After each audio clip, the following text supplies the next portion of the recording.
오늘 본문의 말씀은 예수님께서 12제자, 즉 12사도를 세우시는 장면입니다. 예수님께서 12제자를 세우시는 모습을 통해서 우리가 이제 그리스도인의 공동체는 어떤 모습을 가져야 하는지 함께 나눠보고 우리가 함께 그 그리스도의 공동체를 만들어가길 간절히 원합니다.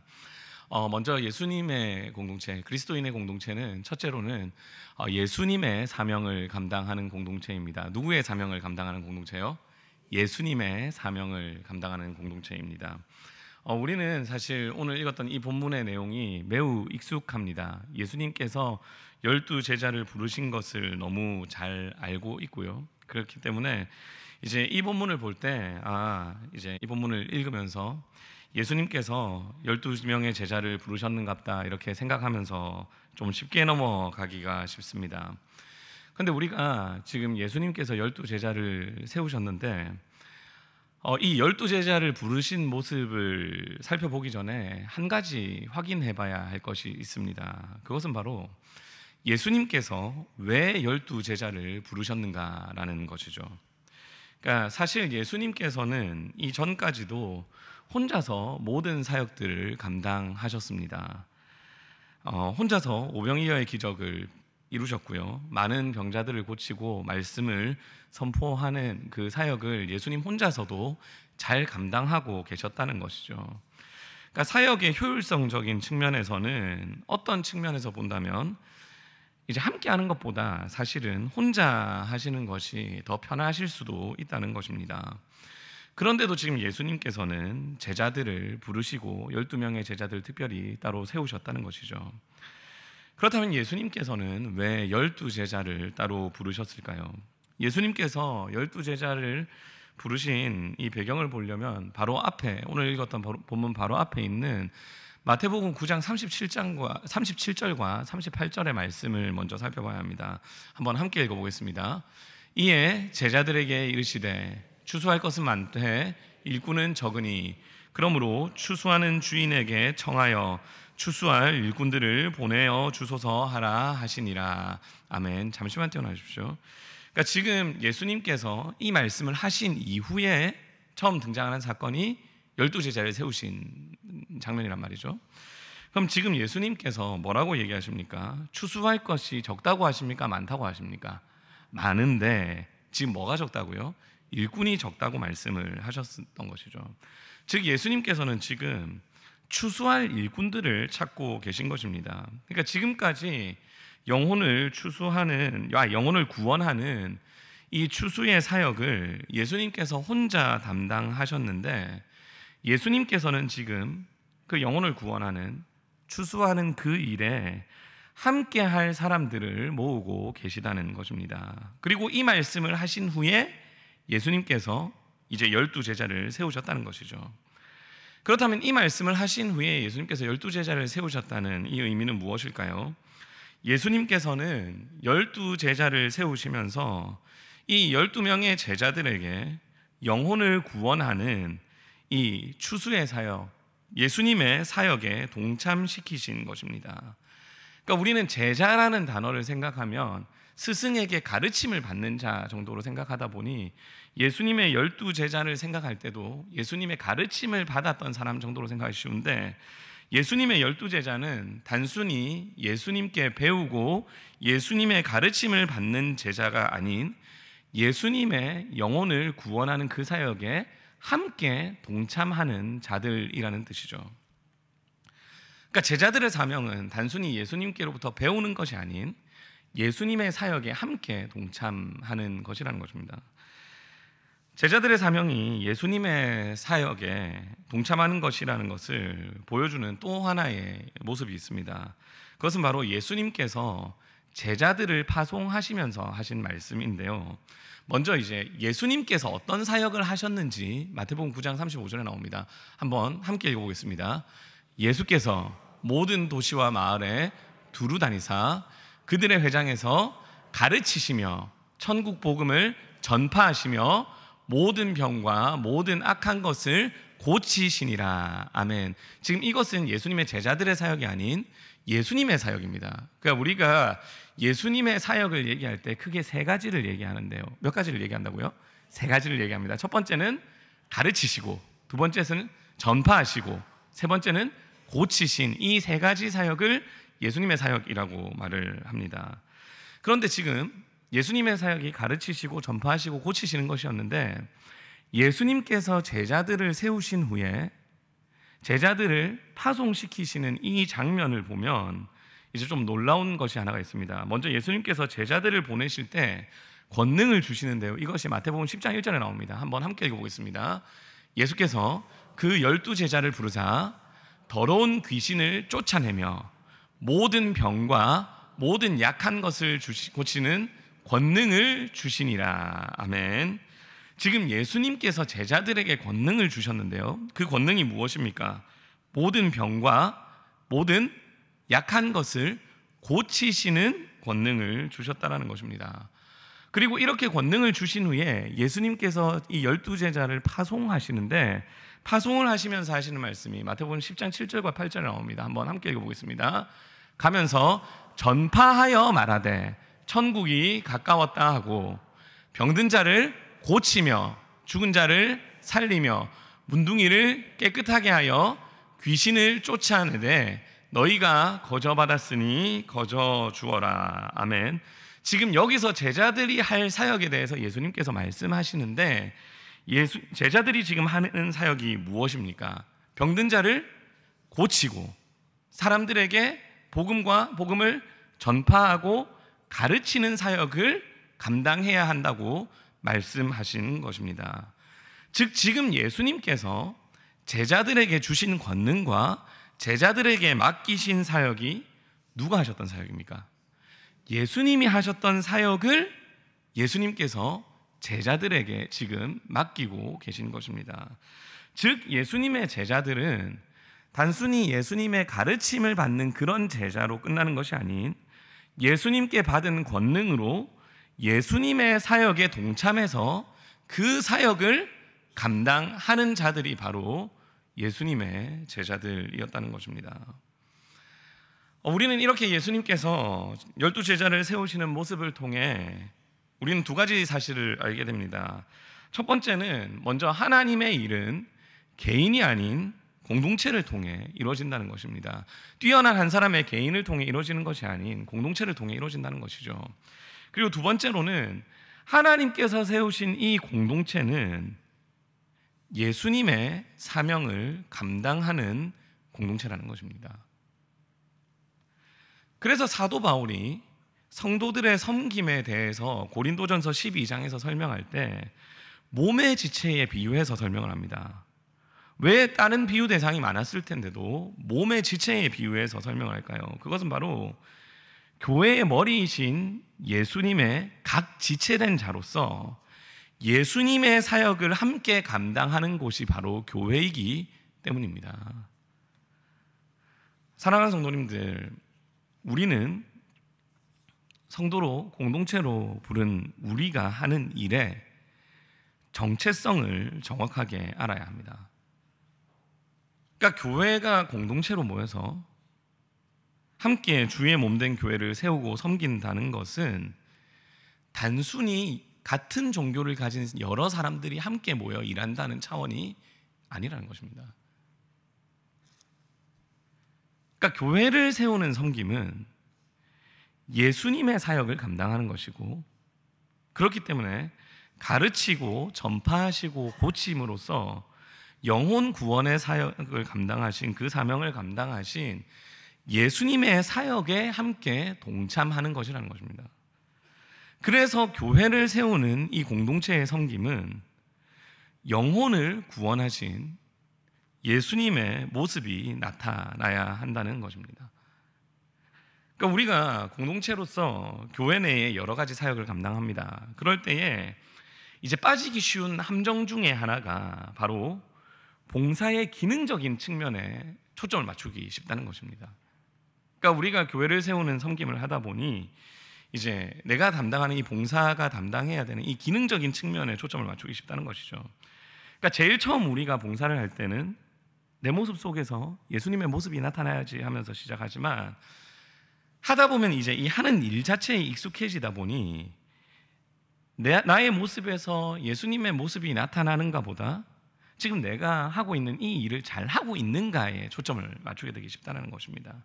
그러니까 우리 교회에 많은 봉사에 섬김의 자리들이 있습니다. 안내부, 찬양팀, 주차부, 그리고 교사, 구역장님 등 바나바 이렇게 정말로 많은 봉사의 섬김들이 있는데 그러니까 우리가 이 봉사를 하다 보면 우리도 모르게 거기서 맡아야 할 역할 자체에 거기에만 초점을 맞추기 쉽다는 것이죠. 그러니까 안내부 같은 경우는 인사를 잘 하고 주차 봉사 하시는 분들 같은 경우는 주차가 잘 되게 하는 것 자체에 집중을 하는 것이죠.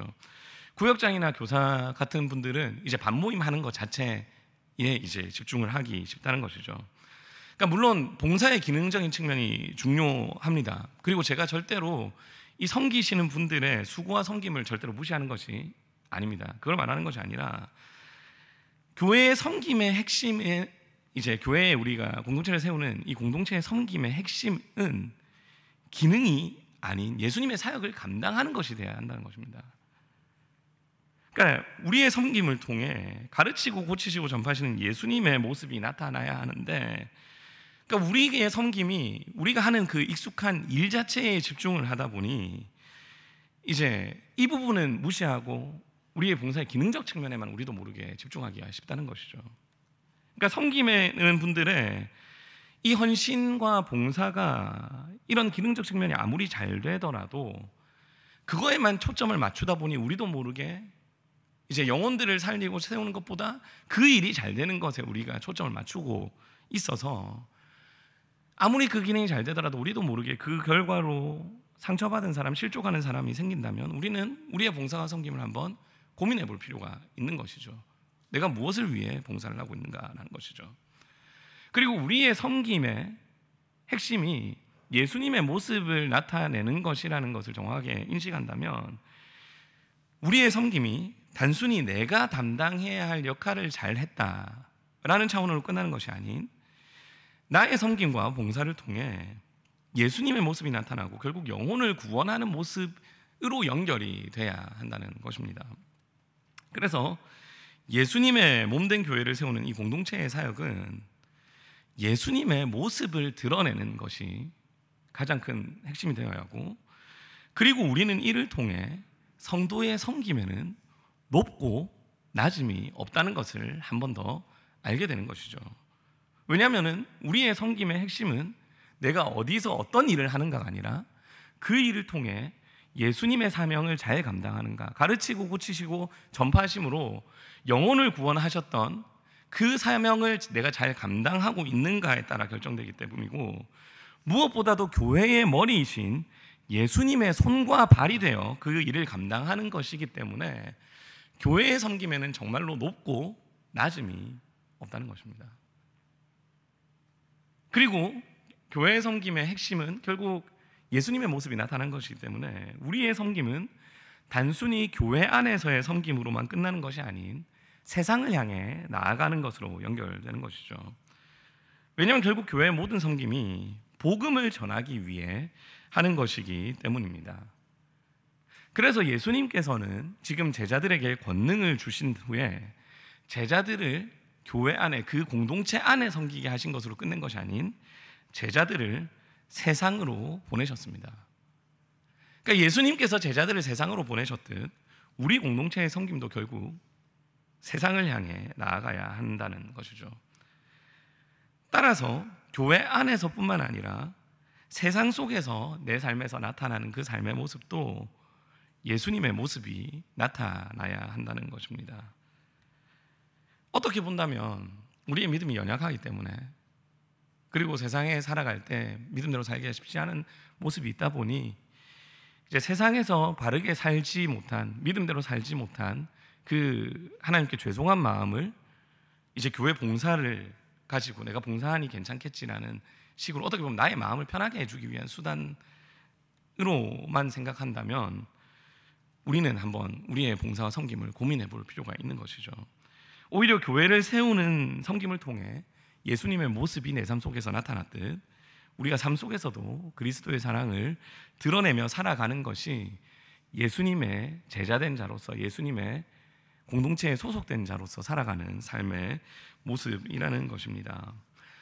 사랑하는 성도님들, 하나님께서는 우리를 공동체로 부르셨고 죄송합니다. 소리가 너무 크게 나타나네요. 죄송합니다. 죄송합니다. 예. 다시 하겠습니다. 사랑하는 성도님들, 하나님께서는 우리를 공동체로 부르셨고 교회는 이 공동체를 통해 그 예수님의 섬김이 나타나야 합니다. 이 시간 우리의 섬김을 한번 돌아봅시다. 내가 봉사를 따로 하는 것이 없더라도 함께 예배 자리에 나와 함께 예배하는 것이 우리의 섬김이 될 수가 있고, 그리고 우리가 섬기고 있는 그 섬김의 자리를 한번 돌아보길 원합니다. 우리는 누구를 위해 공동체를 세우고 있습니까? 그리고 내 사역을 통해 어떤 모습이 나타나고 있습니까? 우리의 사역은 교회에 필요한 기능을 담당하는 차원이 아닌 예수님의 사역을 감당하는 것입니다. 그렇기 때문에 교회의 섬김에는 높고 낮음이 없습니다. 때로 교회를 세우는 나의 섬김이 너무 작은 것이라 초라해 보일 수도 있습니다. 그럴 때마다 절대 위축될 필요가 없습니다. 왜냐하면 내 모습을 통해 예수님의 모습이 나타난다면 그 사역은 주의 손과 발이 되어 주님의 사랑을 드러내는 도구가 되기 때문입니다. 무엇보다 하나님이 아십니다. 그래서 교회를 세우는 섬김을 통해 우리가 주의 몸된 교회를 세우듯이 내 삶에서도 그리스도의 사랑을 드러내며 살아가는 모든 성도님들이 되시길 간절히 원합니다.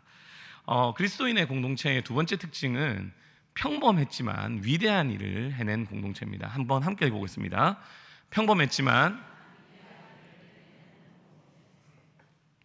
우리는 12제자의 모습을 통해서 두 번째로 하나님께서 평범한 사람들을 통해 놀라운 일을 이루심을 알게 됩니다.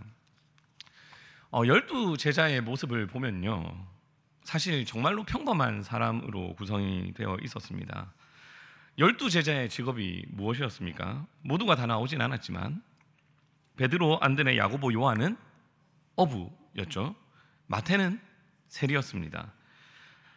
시몬은 직업도 나오지 않습니다. 이제 열심당원, 가나나인이라고 나와 있는데 이게 열심당원이라는 뜻인데, 그 당시 이제 유대 예루살렘이, 이스라엘이 그 로마의 그 식민지로 있었기 때문에 로마에 저항했던, 어떻게 보면 독립운동가와 같은 사람이었습니다. 그리고 그 외에 제자들의 직업이 사실 명확하게 기록되어 있지 않은데 대부분 어부 아니면은 평범한 사람으로 추정을 합니다. 근데 지금 예수님이 12제자로 세우신 이 제자들은 너무 평범한 사람들인데, 그렇다면 예수님을 따랐던 모든 사람들이 전부 평범한 사람들이었을까요? 그건 아니었습니다. 사실 예수님을 따르던 사람들 중에 유능하고 힘 있는 사람들도 많이 있었습니다. 예수님께 나왔던 백부장, 그리고 회당장이었던 야이로, 그리고 함께 예수님을 장사 지냈던 아리마대 사람 요셉 등은 사회 지도자였거나 아니면 부유했던 사람들이었다는 거죠. 하지만 예수님의 12제자는 가장 많은 직업이 어부였을 정도로 사실 12제자의 명단에는 그렇게 특출난 사람이 없었습니다. 하지만 하나님께서는 이를 통해 이 평범한 사람들을 통해서도, 평범한 속에서도 하나님의 일을 하실 수 있다는 것을 보여주셨습니다. 많은 사람들이 권력과 힘과 능력과 경제력 등이 세상을 주도한다고 생각합니다. 하지만 하나님의 일은 능력이 뛰어난 사람들, 능력이 많은 사람들이 하는가가 아니라 하나님이 이끄시는가에 따라 결정이 됩니다. 그러니까 평범한 사람이라도 하나님께서 그 사람을 통해 일하시면 하나님의 일을 감당하게 되는 것입니다. 그래서 우리는 성경의 말씀을 통해 오히려 평범한 이들에게 하나님의 권능이 임할 때 더 큰 일을 감당하게 되는 것을 보게 되는 것입니다. 세상의 지혜로는 어리석어 보이는 이 지혜를 통해 오히려 세상의 지혜를 패하시는 하나님의 능력을 보게 되는 것입니다. 사랑하는 성도님들, 사실 우리의 모습이 그렇게 내세울 게 없습니다. 그러니까 사실 그렇게 특출난 게 저는 있지 않은데 성도님들 있으실 수 있지만 그렇게 뛰어난 부분이 있지 않습니다, 우리에게. 그래서 제가 구역장님들을 신방하다 보면, 아니면 교육부서를 했을 때 교사분들을 신방하다 보면 많은 분들이 하시는 가장 많은 말씀 중에 하나가 아이고 목사님, 제가 부족한 게 많은데 하는 게 맞나 싶습니다. 이 말씀을 정말로 많이 하십니다. 그러니까 그분들의 진심을 제가 잘 알죠. 정말로 잘 알죠. 그런데 참 놀라운 은혜가 뭐냐면, 그렇게 말씀하시는 분들이 그 부족함에 매몰되어서 내가 잘하지 못하는 그 부분에 집중해서 이제 위축되고 움츠러드는 것이 아니라, 그렇게 부족함에도 불구하고 오히려 더욱 기도하며 구역을 섬기거나 반을 섬기거나 아니면 감당한 사역들을 감당하실 때 그 구역이나 그 반이나 그 감당하시는 섬김의 모습 속에서 정말로 훨씬 더 풍성한 은혜와 열매가 많이 맺힌다는 것입니다. 그러니까 이게 하나님의 능력이자 일하심이라는 것이죠. 그러니까 우리의 부족함에 집중하는 것이 아니라, 우리는 부족하고 평범함에도 불구하고 하나님께서 감당하는 힘을 주신다면, 하나님께서 이끌어 가신다면 오히려 더욱더 위대한 그 하나님의 말씀대로 살아가는 그 일을 감당하게 되는 것입니다. 때로는 우리가 우리의 부족함 때문에, 우리의 능력 없음 때문에, 나의 현실의 초라한 여러 가지 모습들 때문에 위축되고 주눅들 때가 있습니다. 내가 이 일을 섬겨도 되는가 싶은 나의 연약함과 부족함을 보게 되는 경우들이 있습니다. 하지만 공동체를 세우는 우리의 능력은 나의 개인적인 능력에서 나오는 것이 아닙니다. 우리에게 힘을 주시는 하나님으로부터 그 능력이 나오는 것입니다. 그래서 우리의 연약함이 아닌 하나님의 이끄심을 신뢰함으로 나아갈 때 정말로 우리의 약함을 강함으로 만드시는, 약할 때 강함 되시는 그 하나님을 경험하는 우리 모든 성도님들이 되시길 간절히 원합니다. 우리가 마지막으로 살펴볼 것은 그리스도인의 공동체는 세 번째로 함께 읽어보겠습니다. 예수님 안에서 진정한 하나됨을 이룬 공동체라는 것입니다. 그러니까 그리스도인의 공동체는 다른 것 안에서가 아니라 예수님 안에서 진정으로 하나됨을 이루는 공동체라는 것이죠. 우리는 12제자의 모습을 통해서 그리스도인의 공동체가 예수님 안에서 진정으로 하나됨을 이룬 공동체라는 것을 알게 됩니다. 이 12제자의 구성에서 좀 자세히 살펴볼 조합이 하나가 있습니다. 그러니까 그냥 읽어보면은 뭐 그런갑다 하면서 넘어가는데, 좀 자세히 살펴보면 엄청 신기한 조합이 하나 있습니다. 그것은 바로 세리인 마태와 가나나인 시몬입니다. 그러니까 이 조합이 상당히 신기합니다. 그러니까 성경을 보면 가나나인이라는 단어 밑에 열심당원이라는 주석이 달려 있습니다. 성경에 보면 대부분 달려 있습니다. 그럼 열심당원은 어떤 사람일까요? 제가 앞서 살짝 말씀드렸던 것처럼 로마로부터 유대의 독립을 위해 노력했던 사람들이 열심당원입니다. 그러니까 우리나라의 독립투사들과 같다고 보면 되겠죠. 근데 이에 비해서 세리는 어떤 사람일까요? 세리는 어떤 사람입니까? 세금을 걷어서 어디에 갖다 바친 사람입니까? 로마에 갖다 바치는 사람입니다. 맞죠? 그리고 일반적으로 그 당시 세리들이 정직하게 이렇게 세금을 걷는 게 아니라 훨씬 세금으로 이제 이율을 높게 고리대금 해가지고 고리대금을 해서 부당한 이익을 취한 경우가 많았습니다. 그 당시 세리들이. 그러다 보니까 그 당시 많은 사람들이 세리를 좋아하지 않는 것이죠. 그러니까 로마에 갖다 바치는 것도 화가 나는데 그 세금을 걷는 방법도 고리대금으로 하니까 사람들이 좋아할 수가 없는 거예요. 그러니까 이런 측면에서 본다면 세리는 우리나라 역사에서 본다면 일제시대 때 약간 이런 표현하면 좀 그럴 수 있지만 앞잡이 이런 느낌으로 볼 수 있을 것입니다. 맞죠? 자, 지금 로마로부터 독립하려고 평생을 바치는 사람이 있고 로마의 세금을 열심히 갖다 바치는 사람이 있습니다.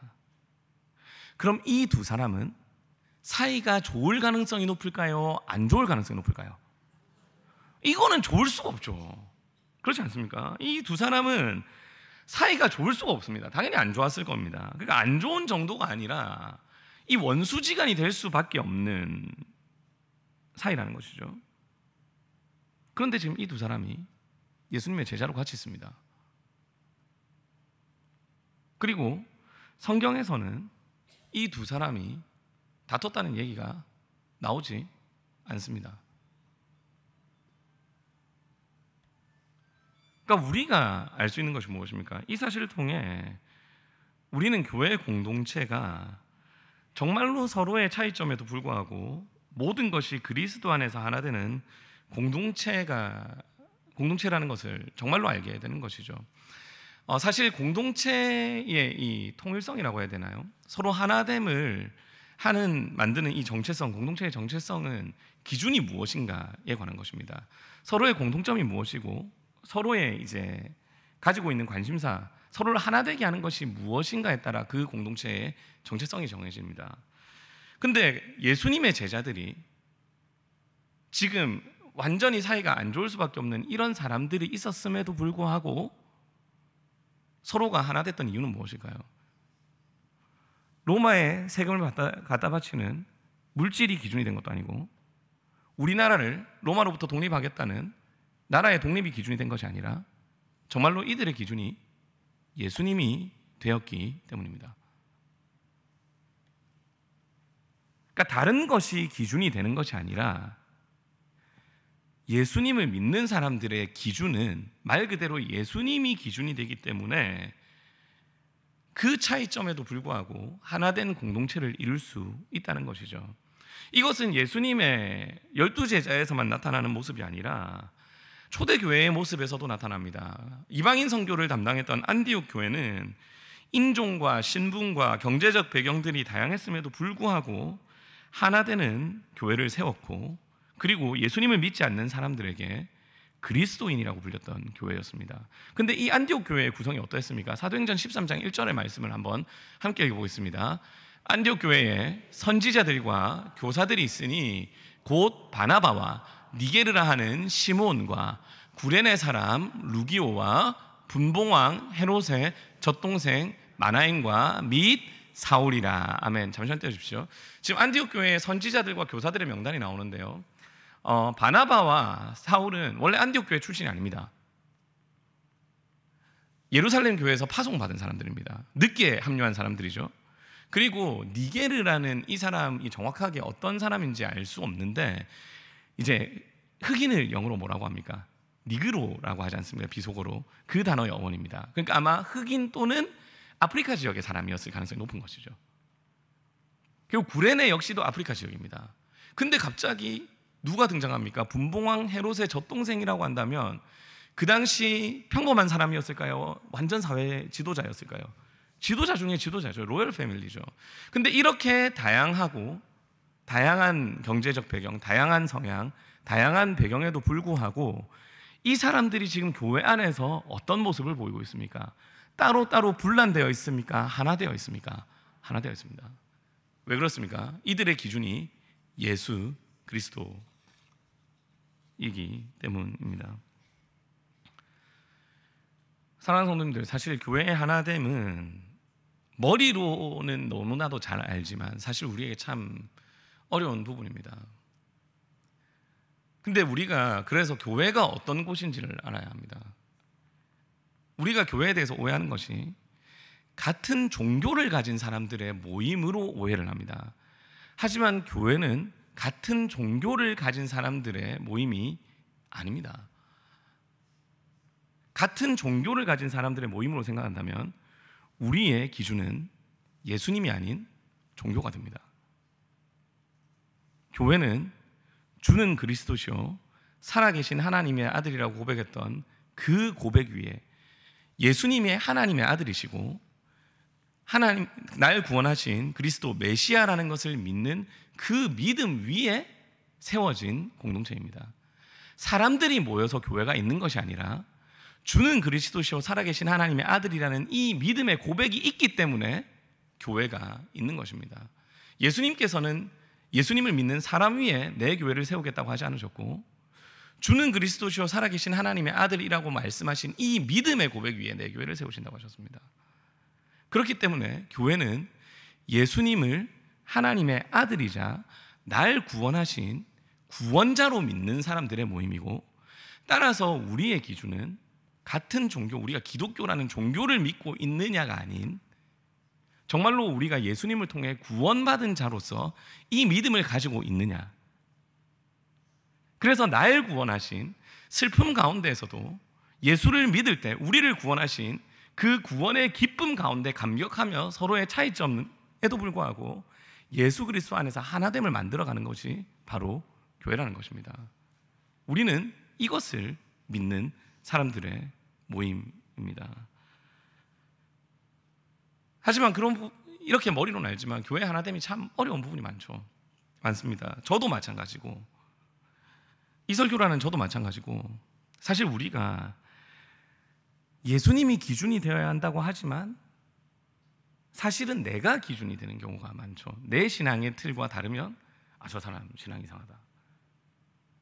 예수님이 기준이 되어야 되는데 내가 기준이 되어서 내 기준과 다르면 저 사람은 나랑 맞지 않는 사람이다 하면서 용납하지 못하고, 저 사람은 저렇게 하면서 오히려 다른 사람을 안 좋은 점을 보면서 나의 의로움을 드러내고자 하는 모습이 사실 저의 모습이고